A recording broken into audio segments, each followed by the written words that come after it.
राज्य स्तरीय युवा महोत्सव का कल रविवार को समापन हो गया। इसमें उद्बोधन के दौरान मुख्यमंत्री भजनलाल शर्मा ने कहा कि उठो, जागो, रुको मत, तब तक जब तक कि लक्ष्य की प्राप्ति नहीं हो जाए। यह युवाओं को एक संदेश दिया और इसी संदेश के चलते स्वामी विवेकानंद जयंती के ऊपर युवा महोत्सव आयोजित किया गया और इस युवा महोत्सव के दौरान 11 प्रतिभाशाली युवाओं को सम्मानित भी किया गया। नमस्कार, मैं हूं दिनेश कुमार और आप देख रहे हैं द न्यूज़ वर्ल्ड 24।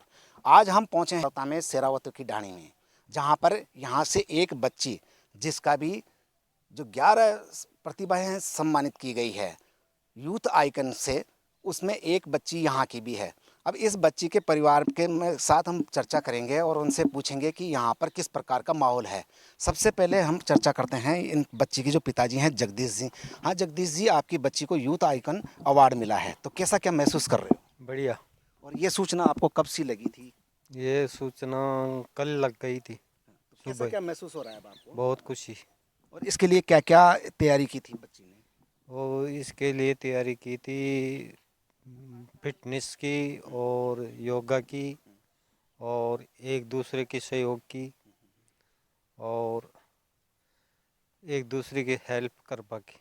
एक तो सबसे बड़ी दिक्कत ये आती है कि आपका ये ग्रामीण परिवेश है। मैं यहाँ जहाँ तक देख रहा हूँ कि यहाँ पे काफ़ी जानवर है और खेती भी आपकी है। तो ऐसे के अंदर बच्ची कैसे अपना ये जो इसके प्रति जो जिस भी कार्य में इसने यूथ आइकन अवार्ड प्राप्त किया है उसको कैसे मैनेज करती थी? क्या समय मिलता था? समय निकालना पड़ते थे और खेती बाड़ी की भी अच्छी पकड़ है और खेल कूद में भी बढ़िया थी और इनके आगे बढ़ने की परिश्रम बढ़िया थी। एक पिता होने के नाते और जो बेटियों के पिता है उनको क्या मैसेज देना चाहेंगे आप? और कि ऐसे मेरी बच्चियाँ कर रही है ऐसे ही आगे वह भी ऐसा ही काम करे और बढ़िया सहयोग करे और फलते फूलते रहो और चलते रहो। एक तो आज का समय इस प्रकार का है कि भाई बच्चियों को भेजते नहीं हैं। आपने बच्ची को खुली छूट दी होगी या कुछ इस प्रकार से कुछ पेरेंट्स ऐसे हैं भी जो दबा करके रखते हैं, एक तरह से छूट नहीं देते हैं उनको कहीं आने जाने की। क्या कहेंगे इसके बारे उनको तो मैं ये नहीं कह सकता हूँ, मेरे के बच्चों की तो कह सकता हूँ कि खुली छुट्टी है और मेरे को खे के ही जाता है और खे के ही आता है। कुछ भी काम होता है तो मेरे को पहले कहते हैं कि मैं ये काम करूँगा, तो मैं तो बढ़िया मानता हूँ। और दूसरे की हेल्प करो तो बढ़िया आप खुद की हेल्प रहेगी। में? बिल्कुल, ये देखिए इनके पिताजी का साफ कहना है कि जब इस प्रकार के महिला सशक्तिकरण की तरफ अपने को बढ़ना होता है तब काफ़ी कुछ छूट भी बेटियों को दी जानी चाहिए जिससे कि बेटी नाम रोशन करे। आज इनका नाम इनकी बेटी ने रोशन किया है और हमारे साथ में इनकी माताजी भी है। क्या नाम है आपका? नंची देवी। आपने आपकी बच्ची ने अवार्ड प्राप्त किया है यूथ आइकन वाला, क्या कहेंगे इस बारे में? बहुत खुशी हुई। तो क्या खुशी? मैंने किया करे तो मैं छूट दिया जाए तो करी जा। एक इतने सारे जैसे आपके खेती का भी काम है, जानवरों का भी काम है, तो ऐसी परिस्थिति के अंदर क्या ये बच्ची काम भी करती थी और वो वहाँ पर भी जाती है, तो कैसा काम क्या? भी करे ची, खेती में भी जाए ची, भैंसा डंडा को भी करवाओ ची, फिर यानी जिम में भी लगी और फिर जिम में लागती धीरे धीरे आप काम भी करवा लागी। पढ़ाई भी करती है कि नहीं? पढ़ाई भी करे। कौन सी कक्षा में पढ़ रही है? फाइनल कर ली, नागपुर से भी पेड कर रही है। एक देखो ये गांव में इस प्रकार का माहौल भी बना रहता है कि कई बार अपने अड़ोसी पड़ोसी ये कह देते हैं कि बच्ची को बाहर नहीं भेजनी चाहिए, तो ऐसे वाक्य भी कई बार आए होंगे। आओ ची कई बार आओ यही से यहाँ बाट क्या तो क्या कहा लोगों ने?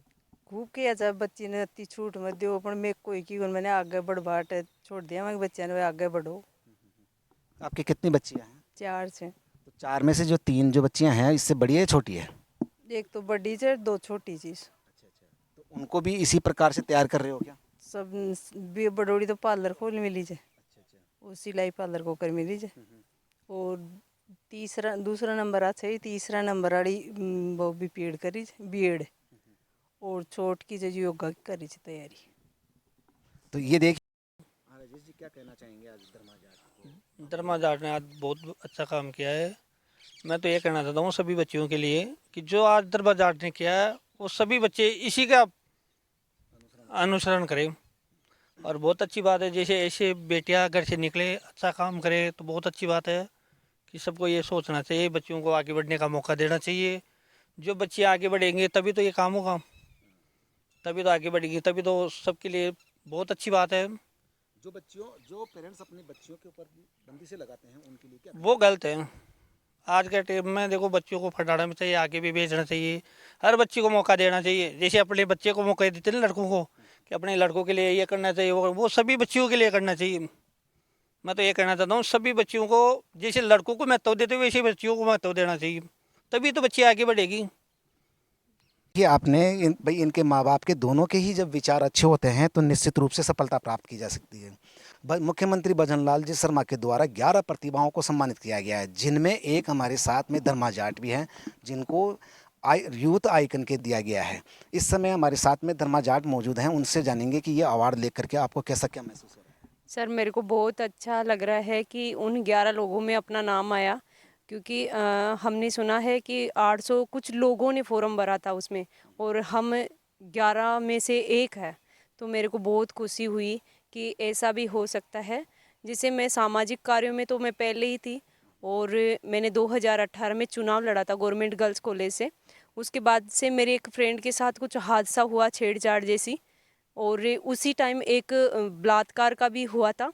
उस पे भी हमने बहुत सी रैलियां निकाली और जागरूकता अभियान निकाले। उसको देखते हुए फिर मैंने सोचा कि लड़कियों को आत्मरक्षा के गुण सिखाने चाहिए। फिर उसी दौरान मैंने 2019 में फिटनेस कोच का काम किया। मात्र मैं 4,000 रुपये में फिटनेस कोचिंग देती थी। एक निजी संस्था है NFC के नाम से। गुरुजी ने मेरे को बहुत सपोर्ट किया। उससे पहले राजेश जी गोरा, जो मैं उनको राजनीतिक गुरुजी बोलती हूँ, उन्होंने मेरा बहुत सपोर्ट किया। उन्होंने मेरे को हर तरह से तैयार किया, जैसे कि ये करना चाहिए आपको, ये करना चाहिए, ये करना चाहिए, और लड़कियों की कैसी मदद करनी चाहिए। उन्होंने मेरे को बहुत ही ज़्यादा सपोर्ट किया है। अभी आपने बताया कि छेड़छाड़ की घटनाएं जब वो बच्चियों के साथ में हुई तो उसमें आपने खूब कोऑपरेट किया और बच्चियों का शेयर किया। क्या आपके साथ भी इस प्रकार की घटना कभी हुई? नहीं सर, मेरे साथ तो कभी नहीं हुई, पर मेरी फ्रेंड के साथ हुई ना, तब मेरे को अच्छा नहीं लगा। फिर हम एक ग्रुप था, मेरी दीदी और मैं दोनों एक ही क्लास में पढ़ते थे। मैं, दीदी और दोनों एक साथ मिलके हम गए और उस लड़के को वहाँ से भगा के आए। फिर उसके बाद से हमने रिपोर्ट भी दी थाने में, और उसके बाद से पुलिस वालों ने भी हमें बहुत कोऑपरेट किया। इसके साथ साथ मैं सुरक्षा सखी से भी जुड़ी हुई हूँ, और उसमें भी मैं काम करती हूँ, महिलाओं को जागरूक करने का, और आंगनबाड़ी कार्यकर्ताओं के साथ भी मैं काम करती हूँ। हाँ। एक ये जो आपने जिम का जो ट्रेंड जो आपने सेलेक्ट किया है, तो ये अपने आप में एक अलग हट करके है। अमूमन लड़कियां या तो सिलाई सीखती है या पार्लर सीखने लग जाती है, तो इस प्रकार के कार्य करती है। तो आपने जिम को किसकी प्रेरणा से चुना? सर मेरे को फिटनेस में बहुत ही मेरा मन था कि अपन स्पोर्ट्स में जाएं, पर उस टाइम मैं स्पोर्ट्स नहीं करती थी। पर जिम में जाने के बाद में मेरे को स्पोर्ट्स में भी बहुत रुचि थी, तो उस हिसाब से मैं स्पोर्ट्स ज्वाइन कर लिया, और उसी में जाके मैंने वेट लिफ्टिंग सीखी। और सर का भी मेरे को बहुत ही सपोर्ट मिला, उनके सहयोग से मैं आगे भी खेली। मैं वेट लिफ्टिंग और रेसलिंग दोनों खेलती थी सर। और इसके साथ साथ मैं लड़कियों को निःशुल्क तैयारी भी करवाती थी, जैसे रग्बी का हुआ, उसका भी मैंने कैंप लगाया था। और क्रिकेट का भी है मेरे को शौक़, मैं क्रिकेट भी खिलाती हूँ लड़कियों को। रेसलिंग में तैयार करती हूँ, वेट लिफ्टिंग में तैयार करती हूँ, और बॉडी बिल्डिंग के अंदर भी मैं लड़कियों को तैयार करती हूँ। अपने ग्रामीण क्षेत्र की पहली लड़की थी सीता कुमारी मीणा, जिसको मैंने तैयार किया था बॉडी बिल्डिंग में, और ऑल इंडिया की 4th पोजीशन पे वो रही थी कंपटीशन में। और उसके अलावा सर मैं खुद स्पोर्ट्स से हूँ, और मैं लड़कियों को हमेशा प्रोत्साहित करती हूँ कि स्पोर्ट्स में जाए सभी लड़कियाँ। तो आपने इसकी शुरुआत कब से की? 2019 से मैंने इसकी शुरुआत की। लगभग सितंबर के आसपास मैंने ज्वाइन किया था, और मार्च अप्रैल तक मैंने कवर कर लिया था खुद को, उस हिसाब से फिटनेस के हिसाब से सर। एक ये फिटनेस वाला जो है, एक क्या है कि आपका जो माहौल जो है ग्रामीण माहौल है, तो ऐसे के अंदर ये परिवार को भी काफ़ी समस्याओं का सामना करना पड़ा होगा कि आप अपनी, जैसे अभी बात हुई थी कि बच्चियों को मत भेजो और इस प्रकार का, तो ये फेस इस टाइप की जो माहौल है उसको आपको भी फेस करना पड़ा होगा। बिल्कुल सर, मेरे को भी करना पड़ा था। समाज का भी था, परिवार का भी था, रिश्तेदारों का भी था। काफ़ी लोगों ने मेरे टोंट मारे कि लड़कियां बाहर जाएगी। और एक फिटनेस से सेंटर, एक ऐसा सेंटर है जहां अधिकतर लड़के आते हैं। ग्रामीण क्षेत्र की मैं पहली लड़की होंगी जो फिटनेस के क्षेत्र में उतरी थी। यहाँ से 2019 में मैंने जब शुरुआत की थी, तब समाज के लोगों ने भी बहुत टोंट मारे, परिवार वालों ने मारे, आदि सभी ने मेरे को बहुत ज़्यादा टोंट मारे। ये बिगड़ जाएगी, भग जाएगी, और घर वालों को भी बहुत सारी परेशानियां हुई। पर मेरे मम्मी पापा मेरी ही सुनते थे, क्योंकि मैंने आज तक कोई गलत काम नहीं किया। तो आपको ऐसा वाकया जो आपके साथ में अप्रत्याशित हुआ हो? नहीं सर, मेरे साथ तो ऐसा कोई नहीं हुआ, पर मैं लड़कियों को हमेशा एक जागरूक, सशक्त, आत्मनिर्भर बनाना चाहती थी। उस वजह से मैंने इस फील्ड में काम किया, जागरूकता अभियान चलाए, और सभी को जोड़ने का काम था मेरा। और सभी को मेरा एक उद्देश्य है कि लड़कियां, सभी लड़कियां सेल्फ डिपेंडेंट हो, आत्मरक्षा के गुण सीखे, और अपना क्षेत्र का नाम रोशन करे सर। एक मुख्यमंत्री द्वारा जब ये लेटर आया होगा आपको बुलावा का, सम्मानित करने का, तो सबसे पहले आपको सूचना कब लगी और इसके बाद में क्या माहौल था आपके परिवार का? सर, एक दिन पहले मेरे को सूचना लगी, और फिर मैंने पापा को फ़ोन करके बोला कि पापा ऐसे ऐसे मेरा उसमें आ गया है, और आपको भी बुलाया गया है, आपको भी आना है उस प्रोग्राम में। मेरे को, मेरी खुशी का ठिकाना नहीं था। मेरे को बहुत खुशी हुई कि यार अपने को फर्स्ट बार कोई अवार्ड मिलने जा रहा है। एक ये जो आपने अवार्ड तो आपको यूथ आइकन का मिल गया, अब यूथ के लिए आप क्या मैसेज देना चाहेंगे और लड़कियों को क्या मैसेज? सर, क्षेत्र में जितने भी गवर्नमेंट स्कूल है, कॉलेजें हैं, और जैसे ग्राम पंचायत स्तर पर मैं एक छोटे छोटे कैंपों से शुरुआत करना चाहती हूँ। और मैं लोगों को ये मैसेज देना चाहती हूँ कि मेरा सब लोग मिलकर सपोर्ट करें। जो आज तक मैं अकेली करती आई हूँ, जैसे मेरी टीम में 4-5 लड़कियाँ हैं ऑलरेडी, वो मेरे साथ काम करती है।